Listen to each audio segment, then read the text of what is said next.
Nós vamos falar então com a Carla, que é gestora pesquisadora na área de gestão cultural, de desenvolvimento institucional, especialista nessa área de museus e memória. Boa noite, Carla. Boa noite, Daniel. Sejam bem-vindos, seja bem-vinda. Boa noite, Moza. Boa noite, Carla. Boa noite, meninas. A todos que nos seguem por aqui, que estão nos assistindo ao vivo e no pós-ao vivo. Carla, eu queria abrir esse papo falando um pouco da tua participação no restauro do Museu do Ipiranga, né? Você teve uma participação central em todo esse processo. O Museu do Ipiranga, que para quem como eu, que mora em São Paulo, eu acho que para todo mundo no Brasil, mas sem dúvida para quem mora em São Paulo, tem um espaço de afetivo, né, muito grande, né? Tem memórias de quando visitei o museu com a escola, depois quando fui mostrar o museu para amigos que chegavam em São Paulo, nunca tinham vindo em São Paulo, enfim. Acho que mais até importante, desculpa acrescentar aqui na pergunta, que eu acho que é mais no que onde a Carla se envolveu, é como que pensamos aí o envolvimento da sociedade, dos investidores e dos governos no processo de restauro e reabertura em 2022, né? O projeto do museu é um projeto que está sendo coordenado dentro da reitoria de extensão, da Pró-Reitoria de Extensão de Cultura na Universidade de São Paulo, pela Renata Mota, que está fazendo um trabalho incrível à frente desse desafio, junto com toda a estrutura do museu, que é uma equipe de acadêmicos, profissionais ultra competentes, pesquisadores, né? Pesquisadores, donos do assunto, que estão envolvidos já desde 2013, quer dizer, no processo de restaurar o museu, né, de devolver o museu. O Museu do Ipiranga, que tem como nome oficial o Museu Paulista da Universidade de São Paulo, é uma iconografia singular da nossa cidade, né? Ele tem um papel absolutamente importante na formação do entendimento dos movimentos de independência do Brasil, né? Ele, apesar de estar lá no Ipiranga, a gente ter esse imaginário do independência ou morte, o museu ele trata de vários aspectos da independência do Brasil e ele também fala sobre hábitos culturais da nossa cidade, da nossa formação, né? E é um museu muito importante mesmo e é muito legal a gente saber que eles estão encaminhando esse processo para em breve o museu ser devolvido à sociedade, né? Um grande objeto de mobilização. Um gengibre para dar vida para a cidade. Acho que eu queria pegar esse gancho do Museu do Ipiranga, Carla, até para falar um pouco do seu trabalho atual, né, na sua empresa de consultoria Gengibre Criativo, mas é que eu acho um nome super legal. Eu queria pegar essa coisa do Museu do Ipiranga para o museu na cidade como um todo, qualquer museu, todo museu, né? Porque o Museu do Ipiranga é um museu muito, como você estava falando aí, presente nesta cidade, né? Tem outros museus também que têm essa característica de estar embrenhado, as raízes entrando por dentro da sociedade do entorno e da cidade. E como você falou, né, o museu não é só visitação, não é só a exposição que a gente vai lá ver, tem o acervo, tem a pesquisa, tem o trabalho de conexão em rede com outros museus e outros pesquisadores e outras universidades e tal. Às vezes as pessoas confundem, por que o museu está na universidade? Por causa disso, né? Eu queria eu queria ouvir de você como é que esse trabalho, nesse estudo aí que vocês fizeram, pode ajudar a gente a entender a força que um museu tem na movimentação da cidade, na identidade do entorno ali, da pessoa, de falar, pô, é aqui, eu moro aqui, Museu do Ipiranga, Brasil, Independência. Como é que os museus e a cidade se relacionam? Como é que isso funciona para você? Olha, eu acho que assim, o Museu Paulista é um museu com vocação científica, ele está ligado à universidade, está ligado à pesquisa, está ligado ao conhecimento. Então, ele tem dupla função, né? Ele é um museu, assim, um museu universitário, né? Então, ele está a serviço também da formação do conhecimento dentro da universidade. No caso, a experiência do museu reforça um valor nato dos museus, que é esse lugar do papel social dessas instituições, né? E quando essa consciência de que os museus estão a serviço da sociedade, eles são espaços da sociedade. E esse é um desafio dessas instituições, né? A gente sabe cada vez tem saído muita coisa da área da museologia e nós temos colegas que você conhece, né, que poderiam falar maravilhosamente sobre esse repertório dos museus de cidade, o museu da cidade, o que é o museu da cidade, ou o papel social dos museus, mas essa vinculação do museu com a sua comunidade é um grande partido para as suas ações, né? Então, eu acho que esse lugar de pertencimento começa nessa compreensão de como que o museu se identifica com esse território onde ele está e como ele atua dentro das suas comunidades. Às vezes, com mais intensidade, alguns museus têm mais... existem museus comunitários com papel social, assim, os museus de favela, né, das comunidades. O Rio de Janeiro tem projetos incríveis, eles atuam a serviço mesmo das suas comunidades como laboratórios e espaços para arranjos sociais, para cuidados sociais, né? Então, eu acho que o primeiro papel do museu é que todo museu, a priori, ele está vinculado a uma comunidade. A comunidade pode ser a cidade, né? Uma comunidade ampliada, pode ser uma comunidade local. Ele é um lugar de encontro desses repertórios.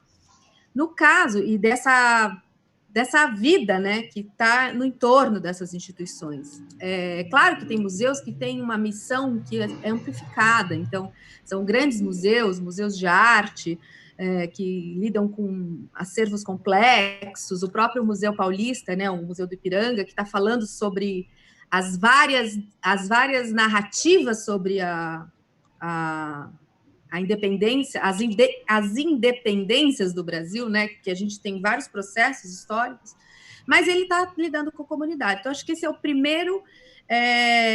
camada. Eu acho que a primeira camada dos museus é esse entendimento de que é uma célula pulsante dentro de um lugar, dentro de uma comunidade, né? E essa célula que pulsa, esse coração, ele irradia através dessa missão, da missão institucional, né? Qual que é a vocação de cada instituição. Então, o começo foi realmente, comecei pelas pessoas, tá? Comecei pelas pessoas. Conhecer a instituição pelas pessoas, né? Porque eu já tinha uma definição do que era o museu, né? Da sua história do museu, mas eu queria um pouco mais das pessoas, porque eu acho assim que qualquer entidade, qualquer instituição que a gente esteja à frente, são as pessoas que contam, né? E então eu acho que com esse tempo, foi um tempo de conhecimento, eu acho que com esse instrumento foi interessante, porque um pouco antes tudo ao mesmo tempo, vamos falar, porque o tempo foi tudo muito rápido, né? Com tantas questões de regulações, ao mesmo tempo tendo que conhecer essas pessoas, né? Eu tive, assim, que estruturar o museu, então, um organograma. Não tínhamos um organograma, tá, né? Então, eu tinha aquele monte de gente, quer dizer, né? Vários colaboradores, cada um com a sua nomeação da técnica, carreira, né? Da carreira pública, né? Porque técnico mesmo, eu só tenho uma museóloga, quem é conhecedora do assunto. Os demais são os cargos públicos. Né? Estão alocados ali. Estão alocados ali. Então, alguns com mais tempo que outros conhecendo a instituição, mas não é o expertise deles. Né? Trabalhar com a memória, com a documentação, com catalogação, com inventário. Então, que eu tenho mesmo uma técnica, e aí eu conto que por conta disso eu fui atrás de parceiros. Né? Aí vai entrar a questão do Centro de Memória da Unicamp, que foi fantástico, é fantástico. O professor João Paulo Berto, que é assim, meu braço direito em termos de consultoria. Sou grata ao Centro de Memória da Unicamp, que é assim, recomendo para todos a aproximação, porque eles são fantásticos, né? E não consigo viver sem eles, né? Então é um trabalho muito interessante que a gente vem. E como é que você fez essa aproximação com eles? Como que vocês desenvolvem essa troca, né, de informações, de... Aí foi, como eu já conhecia, por conta de outras experiências, conhecia o João Paulo, né, que era, já fez trabalhos aqui no Museu Eclesiástico hoje, que ele organizou junto com a equipe também, que a gente faz parte, e da Diocese, mas é um trabalho fantástico. E eu o conheci no passado, quando ele era graduado, ele e a esposa, fizemos um trabalhinho. Hoje ele já é professor, doutor, pesquisador, entendeu? E ele está lá, né? Ele é chefe da crítica lá no Centro de Memória, então sempre a gente trabalhando, né, nesse momento.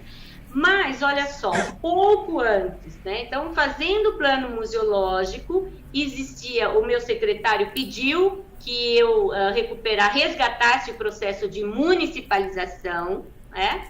Porque era uma coisa que era importante, estava pendente, e ao mesmo tempo eu identifiquei ao longo dessa construção do plano museológico, identifiquei que pela equipe que eu tinha, vou falar assim, não dava para virar, entendeu? Sozinha eu não ia dar conta.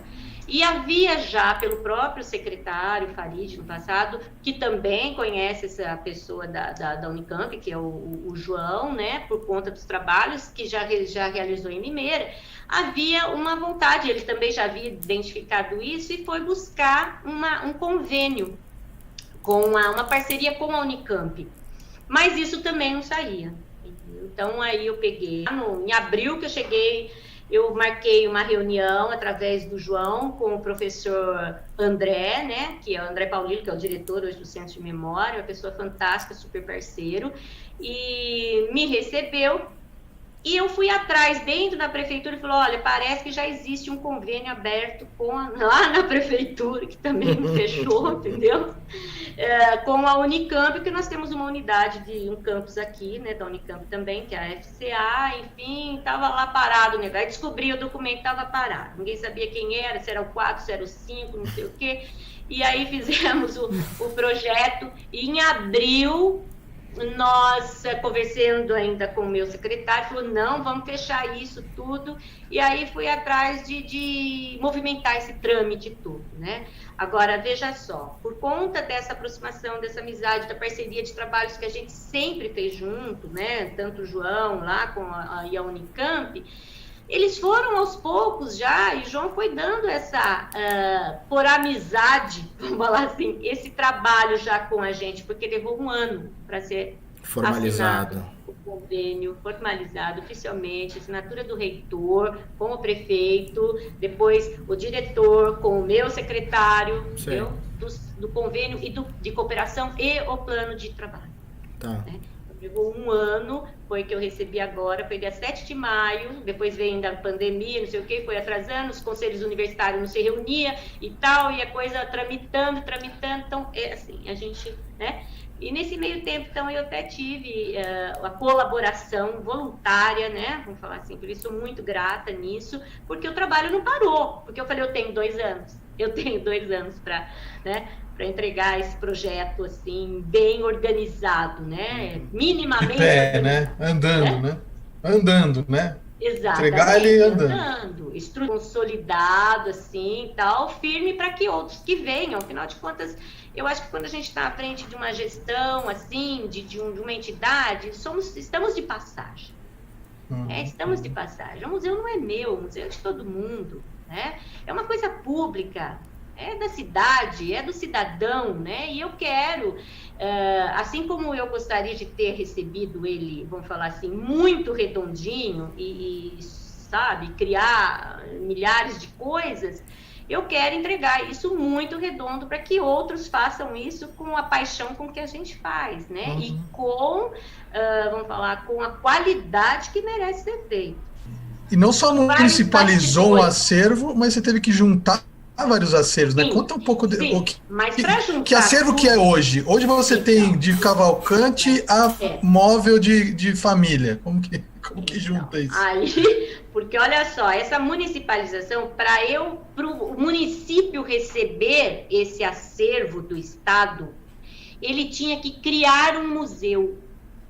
Então, o nosso museu foi recriado, né? Então, houve um trabalho, né, de fundindo montar... os outros museuzinhos? Aí, no processo de municipalização, no projeto de lei para a criação do Museu de Limeira, né, Major José, teve que constar no projeto.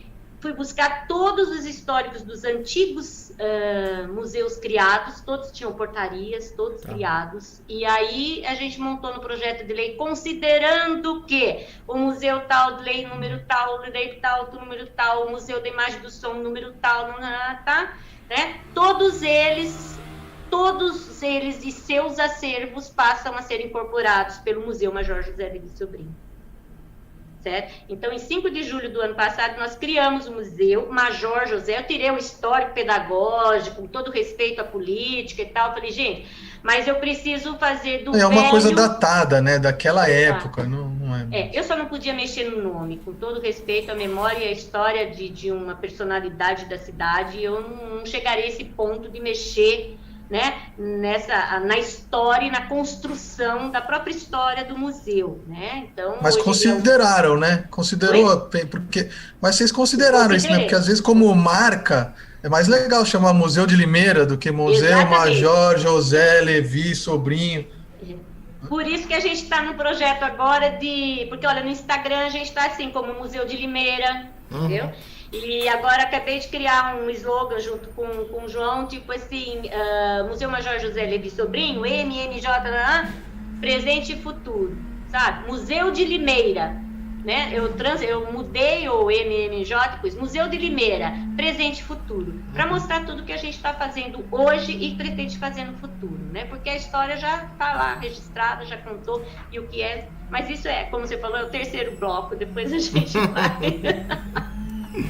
e conta os outros projetos, né? Mas, então, e a municipalização foi isso, mas só que para isso é todo um ritual, né? E aí foi quando aproximei do CISEM, né? Foi quando conheci Davi, e sou muito grata também ao CISEM e toda a equipe lá que nos orientou de como é que era isso, né? Eu lembro o primeiro telefonema que eu fiz para ele, né? Falei, olha, eu sou a Adriana, eu tô assumindo o museu e agora eu pretendo municipalizar. Ele riu, né? Eu falei assim, eu sei que você tá rindo, eu não conhecia. Porque Davi conhecia bem essa história, né? Então eu falei assim, tudo bem, eu falei assim, eu vou municipalizar o museu, eu lembrei do museu, né?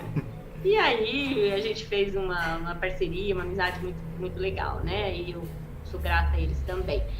E foi assim, quando criou-se então um museu, isso tudo assim, tramitou lá junto ao gabinete do prefeito, com o prefeito e tudo mais, e depois na Câmara. Na Câmara, né?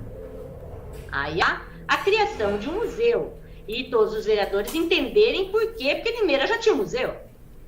E a gente trabalha basicamente com as visitas mediadas. Então, o que a gente considera é que os próprios visitantes, eles, mais no começo, agora já nem tanto, mas eles ligavam assim, eu quero fazer a visita. Eu quero fazer a visita porque minha família é italiana. Então, você já começa dali um diálogo. E aí, nessa visita mediada, tem sempre uma troca, né? Porque você está num ambiente de casa, um ambiente aberto, que te faz lembrar em vários pontos diferentes, né? Cada visita, na verdade, pode ser uma fonte de um acervo dessa memória oral, né? Que você pode captar ali. A Casa do Sol, eu acho interessante, a Casa do Sol, ela tem o nome de Casa do Sol Viva, o nome institucional dela, Casa do Sol Viva, quer dizer, que ela continua viva, como você falou, eu lembrei disso na hora que você falou, é uma casa que nunca parou, ela nunca ficou fechada, né? A casa aí da memória italiana, ela ficou sempre viva, né? E acho que uma maneira também de mantê-la viva constantemente é trazer essa memória oral para dentro, né? E de contação de história. Isso é uma coisa, até deixa eu pegar esse gancho para falar um pouco de pandemia, né? De online. Estamos aqui conversando pessoalmente, pero não, né? Como que é isso de colocar esse material na internet? Como que vocês têm feito aí de trabalho para se manter vivos agora que a visitação não é uma possibilidade assim, né? Olha, a gente é um momento que eu acredito que todo mundo está seguindo esse caminho de tanto olhar para o que você já fez, né, olhar o que realmente você tem de ali de acervo, o que você tem disponível online e como trazer isso à tona, né, e trazer isso no diálogo e junto com a população. E curiosamente, a gente já tinha um tour virtual. Eu vi, muito legal, olha, muito bom. E assim, ele nem é um tour virtual completo da instituição, porque dentro de um projeto inicial que a gente tinha, não deu para captar toda a verba para isso, mas a gente até fez essa opção por conta que a gente não tem uma acessibilidade para esse primeiro andar. Então, a gente usava... Eu estava curioso sobre isso, não dá para subir lá? Por enquanto, não. Por enquanto, no virtual, mas presencialmente sobe. Sobe. Ah, tá. Só a pessoa que tem mobilidade reduzida, não consegue subir, tá. ou a pessoa com cadeira de roda. Realmente a gente faz esse tour nesse térreo, e aí depois a gente abre esse tour virtual, que como é a visita mediada, a gente abre esse tour, e aí esse tour ele tem mais da parte desse primeiro andar do que realmente do térreo. Uhum. E a gente tinha criado ele dentro de um projeto que ainda a gente não tinha muita perspectiva de abrir para o público. Mas como a gente tinha uma casa totalmente preservada, até antes de virar instituição, ela já estava com um polo de visitação, que eu acho que até entra num link da nossa continuidade de fala, que é uma busca de uma sustentabilidade que envolva, né, pensar nessa comunidade italiana, pensar nessa comunidade da população, começar a engajar que ali tem uma proposta um lugar, de ocupação, né, um polo de atração, né? Uhum. E não é mais uma iniciativa privada, mas ela é uma de ocupação pública, né?